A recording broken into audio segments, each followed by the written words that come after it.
So I came back to social media to completely and unapologetically be me. And I decided that in doing so, that I would speak my truth and nothing but the truth. And I'll tell you that even in saying that, I kind of chuckle a little bit because there are people who would always say, Reneka, you say that you don't say everything, but you really do. And I'm like, no, I actually don't. Like, I spared a lot of people. And I actually don't say everything that I hear from God because I know that there's only a certain amount you could take, right? But I went through a complete. You ever seen someone who you're like, yo, that was one of God's strongest soldiers? And you're like, I don't understand where they are or how they fell off. I can't even understand how they went through any sort of identity type of challenges or any sort of identity type of issues. But I did. And I found myself very depressed. And I was journaling during the time. And during the time that I was journaling, I really found myself writing things about myself that I didn't recognize. I didn't recognize talking to myself that way. I didn't recognize doubting myself that way. But I knew that it was necessary because it was this rebirth of Renee. It was this rebirth of me, this reintroduction of boldness, the boldness that God imparted in me. And, you know, I would always say this, that I would always say that I was broken when I was in the womb. And I didn't understand why I would always say that, but I knew that I had a gift of understanding. And once I got a little bit older, I did some research and I learned that my mom was carrying me during the time when she lost her own mother at a very young age. I believe she was around like 13 years old. And can you imagine, you know, back then they had babies at 13 and 14. And can you imagine like literally being in the womb of a child who's giving birth to a child who's hurting because she doesn't have her own mother to go through that experience with? Can you imagine the pain, the grief, the anger, the rage, the frustration, the fear that she carried with her, that she also carried with her inside of her womb as well, where I was being housed? That was very difficult. And now I understand that, why it was so difficult for her. So now here I am, and I obviously understand that I come with that, right? And I come with this tremendous sorrow. And I understand that also I'm being called to be a leader. Like, I've always been that person in my family. Like, I've literally been like the house manager. I've been the person who would confront. And I share this with you so that you can understand me better, so that you can understand my presence more on this particular platform that I've kind of dibbled and dabbled in, but now I'm here to stay. And I want to share that with you because your truth is important.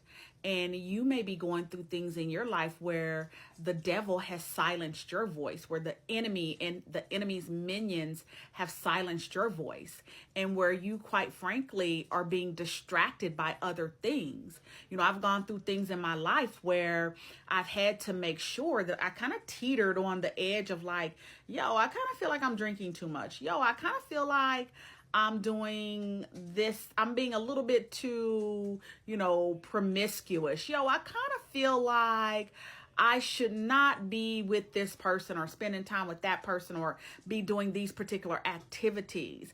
And those are things that ran rampant in my own family. I have a lot of family who, you know, that's the path that unmurked them. And so I recognize that, and I'm very sensitive to it, and I'm very sensitive to people being around me who do things like that. But I also know that there's a time that will come when God will call you fully out of hiding. And if you're seeing this and you're hearing this and you're listening to this right now, understand this, that we truly only live this part of our life experience once, one time. And understand that your truth is either going to get outside of you or your truth is going to be something that is muzzled on the inside of you, that you suffocate for your entire life, all because you're concerned about what people feel or what people think about how you've experienced them in life. I started to understand that through going through a lot of trauma as well, and a lot of personal and spiritual development, that if people were so concerned about me speaking my truth, they would have treated me better. If people were so concerned about me speaking a truth that involved them, they would have handled me better. They would have handled me as well as I handled them.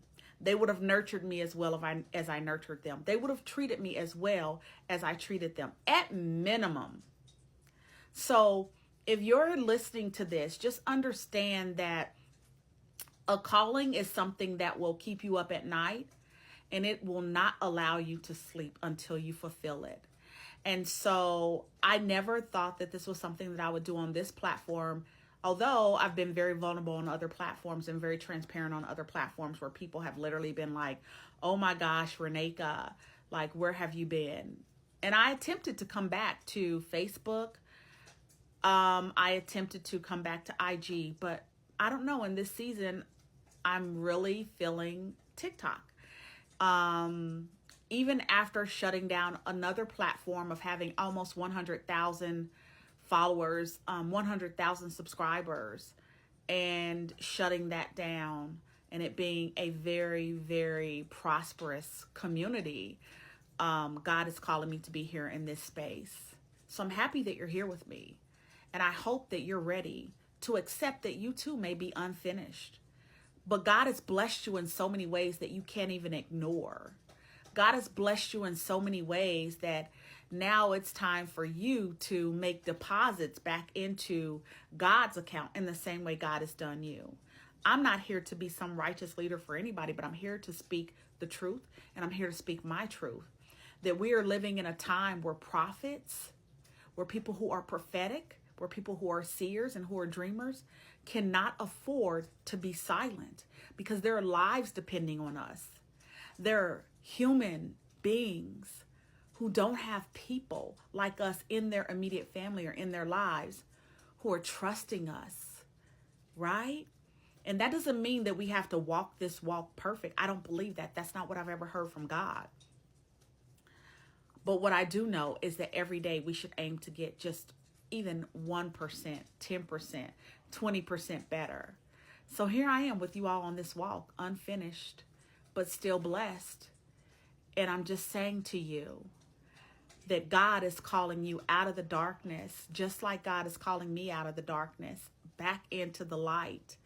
And that your life is worth it, and you're worth it. And putting yourself worth it, putting yourself above everyone else is worth it. It's worth it to you to care for yourself. It's worth it to you to not be the sacrificial lamb of others, for your health, for your mental and physical to be impacted, all because you're out here trying to save other people and you're drowning. No more drowning. We're not drowning for anybody. We're going to drink that water ourselves. So we're going to be hydrated ourselves, y'all. And we're going to speak our truth and nothing but the unapologetic, justifiable, God-given birthright truth. And we're going to sleep real good at night, y'all. Welcome again to Unfinished but Still Blessed. I don't know where this is going to go, but I just know that I'm here to speak the unapologetic truth. And I hope that you will enjoy this walk and that you will join me in finding your voice again too.